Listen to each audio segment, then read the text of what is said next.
நெசவை வைத்து எனக்கு தெரிந்து தமிழ் படம் வந்தது வந்து காஞ்சிபுரம் மட்டும்தான். பிரகாஷ் ராஜ் பிரகாஷ் ராஜ் சார். அது சீரியஸான படம் அது. இவருக்கு லைட்டர் வெயின்ல பண்றாரு, நல்லா இருக்காது. இதுல நான் என்ன அது பண்றேன்னு கேட்டேன். நீங்க தான் அங்கிள் இந்த தாத்தான்னாரு.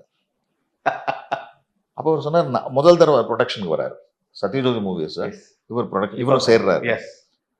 நான் சொன்னேன், அது நான் வந்து இல்லை வேண்டாம், நீங்கள் இதை திங்க் பண்ணாதீங்க. நான் ஏன் சொல்கிறேன்னா, நீங்கள் முதல் தடவை ப்ரொடக்ஷனுக்கு வரீங்க, ப்ளஸ் இது வந்து இந்த மாதிரி ஒரு கேரக்டர் வந்து நான் பார்க்கணும்னு நினச்சேன்னா நான் யாரை பார்க்க விருப்பப்படுவேன்னா ராஜ்கிரண் சாரை தான் பார்க்க நினைப்பேன். இந்த மாதிரி ஒரு character. Okay okay. Rajkiran sir. சரி, உங்களுக்கு அது பெரிய பட்ஜெட் நினச்சிங்கன்னா அடுத்து குறைந்தபட்சம் நீங்கள் வந்தீங்கன்னா ஒரு சந்திரசேகர் அந்த மாதிரி கேரக்டர் பண்ணு, சத்யராஜ் சார். அப்போ அவர் சொன்னார், அங்கிள் நீங்கள் சொன்னவங்கலாம் பண்ணிட்டாங்க இந்த கேரக்டர். ராஜ்கிரண் சார் தாத்தாவை பண்ணிட்டார். எனக்கு வந்து அது வேண்டாம். எனக்கு வந்து வரதராஜன் அப்படிங்கிற ஒரு 60 வயசு நெசவாளி வேணும். அந்த நெசவாளி இதுக்கு முன்னாடி தமிழ் சினிமா பார்த்துருக்கூடாது. ஆனால் படம் முழுக்க வர அந்த கேரக்டர் தாங்கக்கூடிய கேலிபர் அந்த கேரக்டருக்கு இருக்கணும்.